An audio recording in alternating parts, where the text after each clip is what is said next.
versículo 12. Quem achou, diga amém.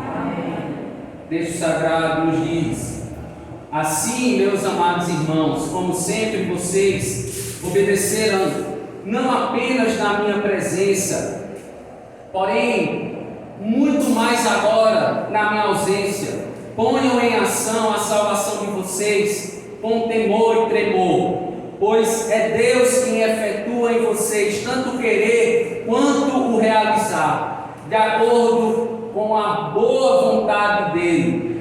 Façam tudo sem queixas, nem discussões, para que venham a tornar-se puros e irrepreensíveis, filhos de Deus inculpáveis, no meio de uma geração corrompida e depravada, na qual vocês brilham como estrelas no universo, retendo firmemente a palavra da vida. Assim, no dia de Cristo, eu me orgulharei de não ter corrido nem me esforçado inutilmente. Contudo, mesmo que eu esteja sendo derramado como oferta de bebida ou de libação em outras versões, sobre o serviço que provém da fé que vocês têm, o sacrifício que oferecem a Deus, estou alegre e me regozijo com todos vocês. Estejam vocês também alegres e regozijem-se comigo. Que o Senhor aplique a sua palavra nos nossos corações, curve a sua cabeça. Pai, nós te pedimos, ó Deus, que o Senhor, ó Pai, ministre aos nossos corações, possa estar iluminando as mentes a fim de nós compreendermos e entendermos, ó Pai, o que a tua palavra está nos revelando, ó Pai, nos mostrando hoje por meio dessa porção, ó Pai,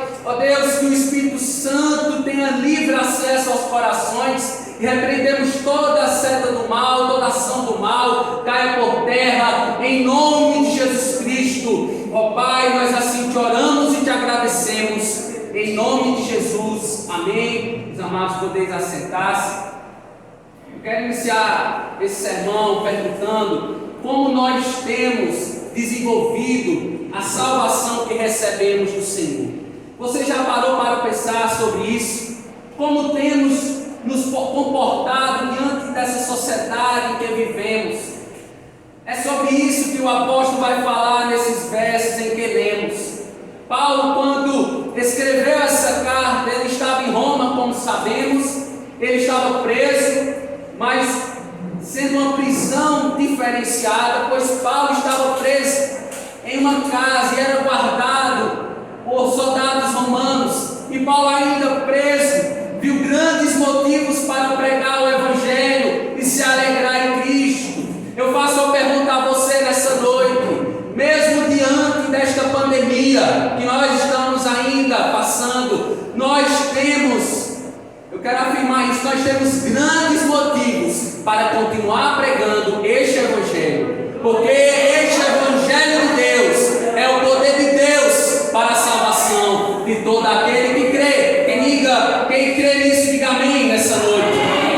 Pois Paulo estava preso, e nós muitas vezes, diante dessa pandemia, desse contexto, nos encontramos também com esse sentimento de estarmos isolados, estarmos presos do convívio, da sociedade a qual nós participamos.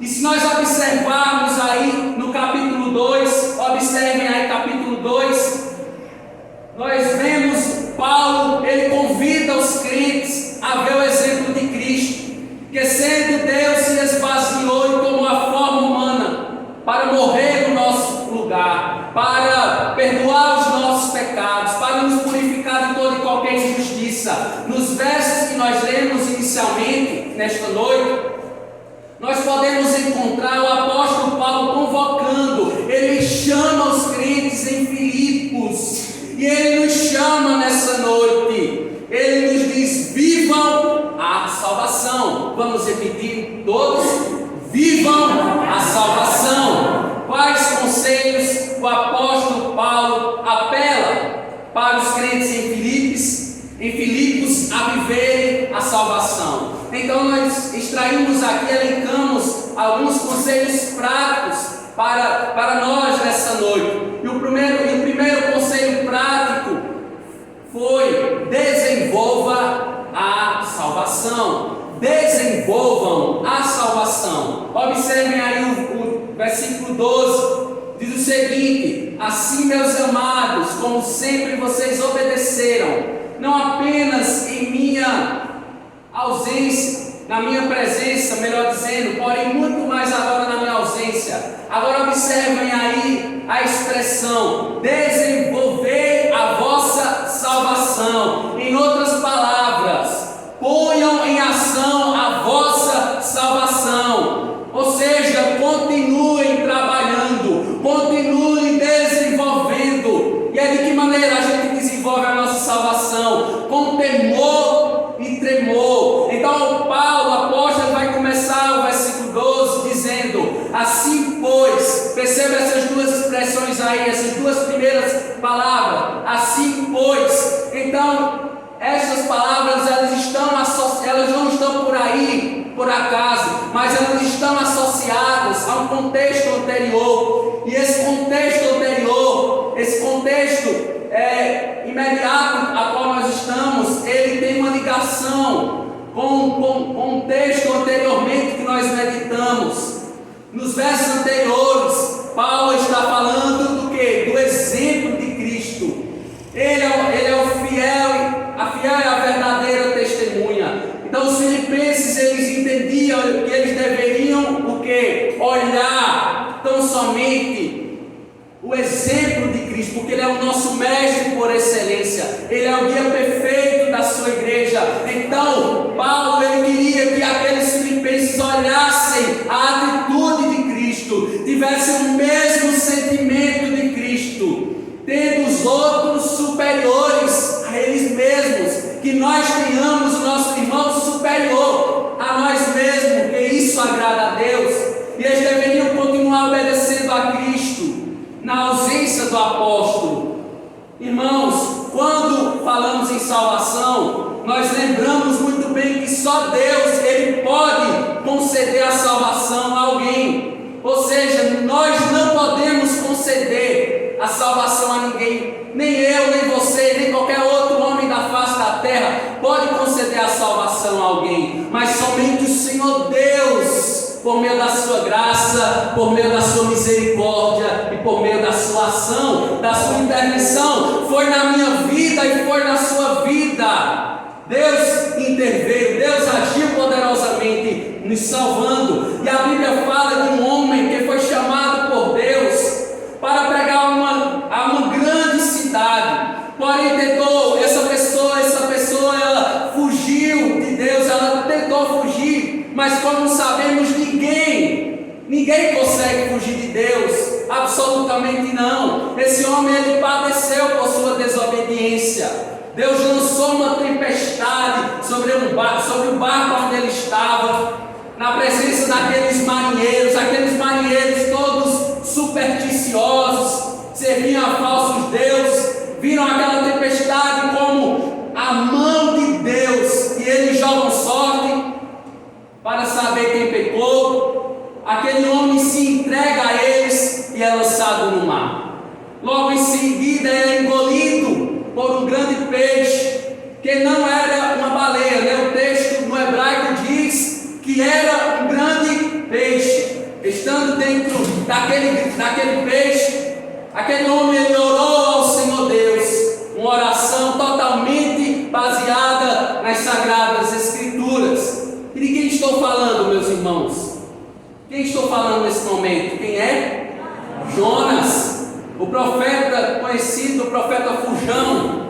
No livro do profeta Jonas, capítulo 2, dos versículos 1 a 10, nós temos essa narrativa, a oração do profeta Jonas. Então, ao chegar em casa, no tempo da semana, você lê esta oração. Uma oração de confissão, é uma oração que elevou o profeta a Deus. Então, procure um momento e medite nesta oração em casa. Vamos ler apenas o momento final desta oração, versículo 9, baseado no Salmo 3, versículo 8, onde o profeta declara: do Senhor vem a salvação, a tua bênção está sobre o teu povo. Belíssima declaração. Ele declara que o Senhor é soberano e a Ele pertence a salvação. Meus irmãos, segundo alguns estudiosos, Jonas ele não compreendia que ele, naquele momento, ele não estava sendo tão somente salvo daquele grande peixe, mas ele estava também sendo salvo da sua perdição espiritual. Porque eu quero dizer nessa noite que Deus salva ainda hoje, físico e espiritualmente. Nós queremos um Deus que salva ainda, que redime o mais vil pecador e nos tem salvado, nos tem libertado, nos tem livrado deste vírus. Ele que tem dado a imunidade ao meu corpo, Ele que tem dado a imunidade ao teu corpo, Ele que tem te guardado, Ele que tem te protegido. Então confie no Senhor, tenha a esperança em Deus. Essa esperança ela não morre, essa confiança ela não cai, ela não falha, ela não vacila. Coloque a sua confiança plenamente no Senhor. Amém? Então essa palavra também do profeta Jonas nos faz refletir como nós somos frágeis e somos pequenos, e Deus ele é imenso. Ele é quem dá a salvação. Essa palavra salvação, ela também se refere à santificação. Dessa forma nós entendemos, nós compreendemos que Deus é quem concede a salvação.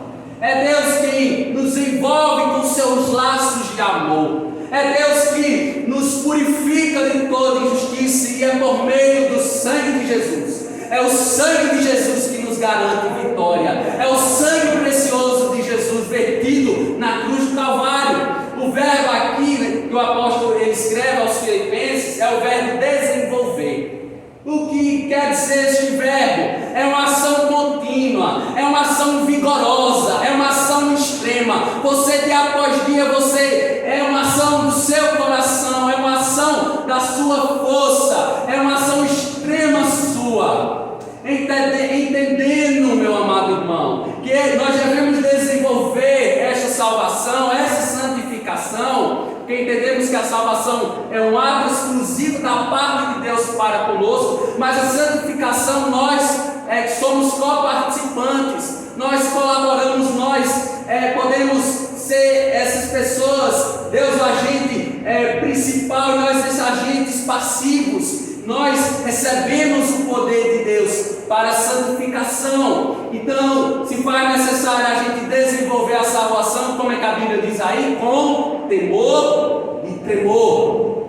Em continuidade, o apóstolo ainda explica porque eles deveriam desenvolver essa salvação. Observem o versículo 13. Porque Deus é quem efetua em vós tanto querer como o realizar, segundo a sua boa vontade. Porque Paulo vai dizer em Romanos que a vontade do Senhor é boa, perfeita e agradável. Paulo estava dizendo aos Filipenses que a santificação, ou seja, o desenvolvimento dessa salvação não seria eles somente. Você não está sozinho nesse processo. Você não está desamparado neste processo, mas você tem a pessoa do Pai, você tem a pessoa do Filho, e você tem a presença consoladora do Espírito Santo da verdade. Diga glória a Deus por isso. Glorifica o nome do Senhor por isso. Paulo queria que eles entendessem que Deus ele age em conjunto. Deus ele é o agente da nossa santificação. Deus dá o poder, Deus dá a força para que a santificação seja manifesta nas nossas vidas.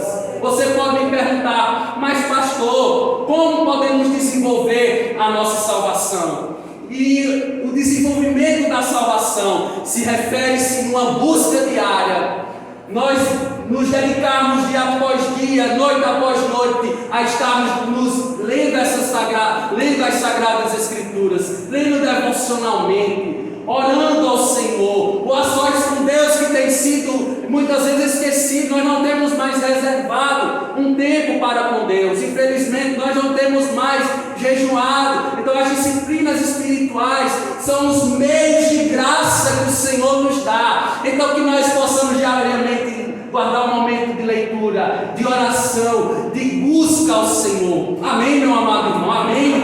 Que você possa dia após dia buscar o Senhor. Deus, meus amados, Ele nos dá o poder para vencermos. Diga, Deus me dá o poder para vencer.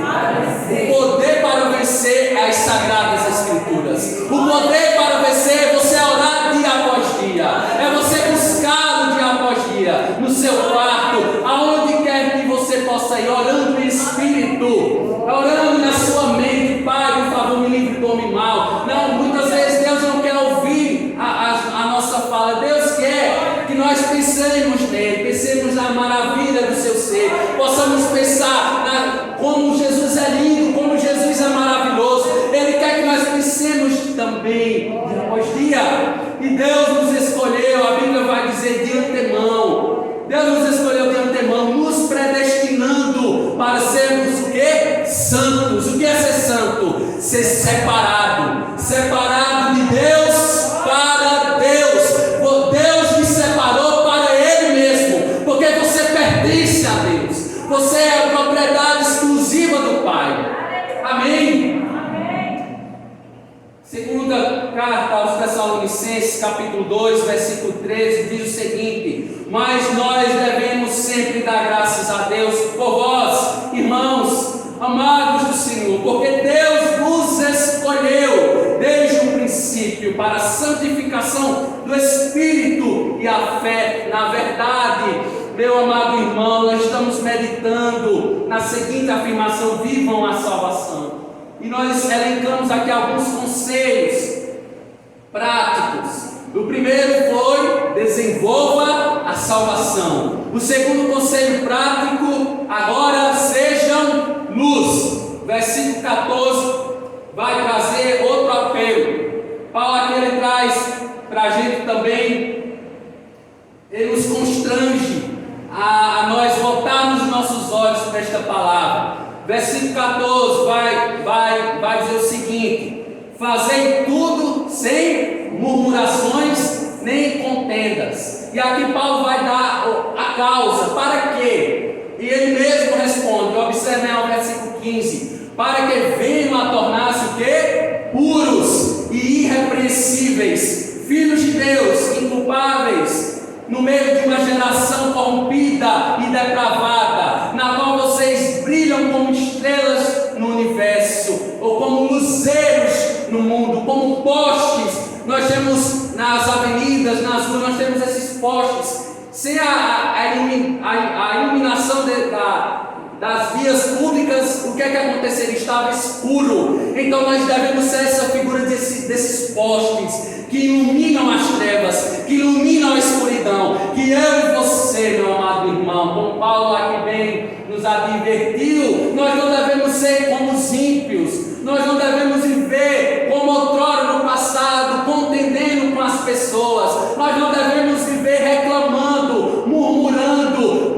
porque isso os ímpios fazem, mas nós somos luz. Eu e você, nós somos luz, nós devemos viver na contramão do mundo. Se o mundo vive dessa forma, nós devemos viver totalmente diferente do que o mundo vive. Que nós possamos pedir ao Senhor a graça necessária. E esses versos também vai trazer duas atitudes que eles deveriam ter. A primeira, prestem atenção aí no texto, eles deveriam excluir do meio deles as murmurações, as contendas na vida deles. Esta murmuração aí, meu amado, tem o mesmo significado, percebam.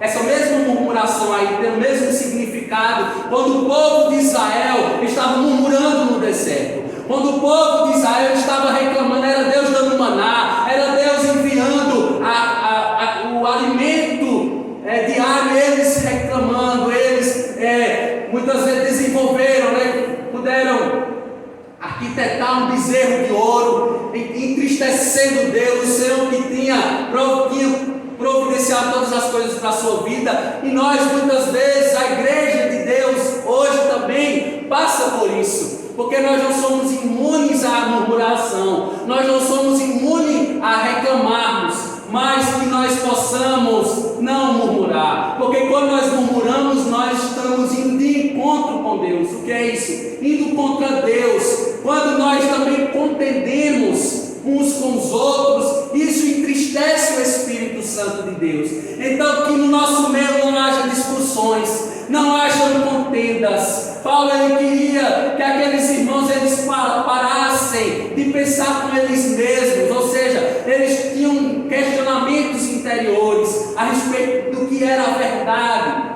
Eles tinham disputas, eles muitas vezes eram omissos, negligentes. E será que nós também não temos sido omissos, negligentes muitas vezes? Que nós possamos pedir ao Senhor a graça, que nós possamos pedir a Ele a sabedoria que provém dEle mesmo. Porque, meu amado, digo isso? Paulo aqui, ele também fala que há um propósito dessa atitude. A atitude do cristão é totalmente contrária à contenda. Essa atitude do cristão é uma atitude irrepreensível. A atitude do cristão é uma atitude sensível, sincera.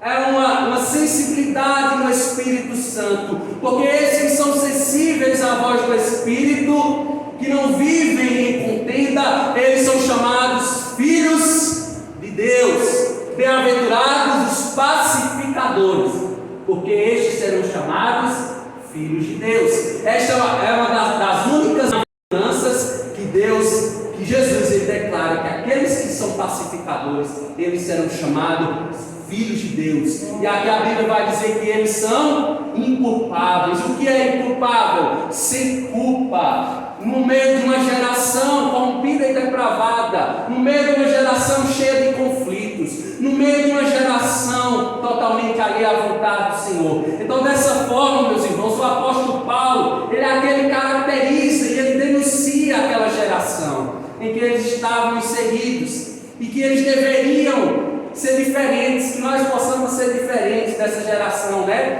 Que nós possamos, do presente século, que nós possamos resplandecer dessa geração como luzeiros no mundo. É como se Paulo estivesse dizendo: Deus os iluminou para que a pureza de sua vida seja iluminada em meio às trevas. E é nesse verso, meus irmãos, nós podemos lembrar ainda Jesus Cristo falando aos seus discípulos, em Mateus capítulo 5, versículo 14, ele vai dizer o quê? Vós sois a luz do mundo. E o que Jesus fala aos seus discípulos, né? Significa que Deus usa os homens para transmitir essa luz.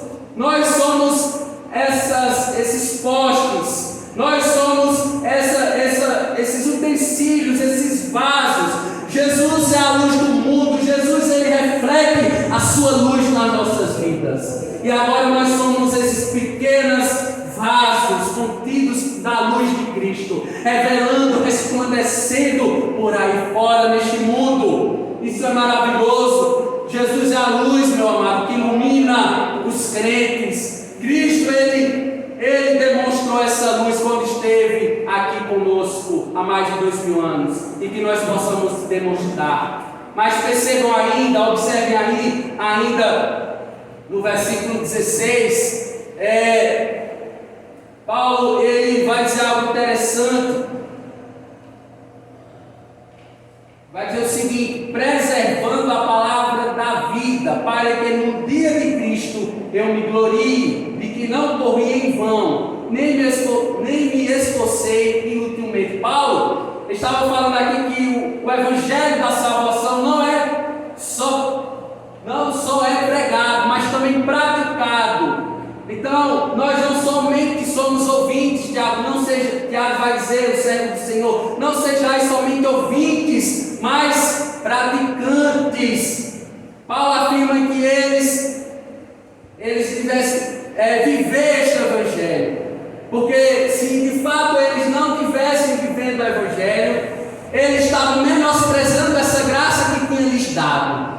E Paulo aqui ele pediu encarecidamente: não façam isso, porque senão eu me esforçarei inutilmente. Então que nós, meu amado irmão, Jesus, ele pagou um preço por a minha vida e por sua vida. Então se esforce em viver este Evangelho, pratique o Evangelho, seja uma testemunha viva deste Evangelho, amém? Não menospreze a graça que lhe foi lhe dada, a graça, a fé, a vida, o arrependimento gerado no seu coração, porque foi Jesus que lhe deu, por meio da sua ação, o milagre da vida, da nova vida em Cristo. Paulo vai dizer na sua segunda carta aos Coríntios, capítulo 5, versículo 17, que nós somos novas criaturas, as coisas velhas já passaram, e eis que tudo, absolutamente tudo, se fez novo. Nós devemos viver como nova criação.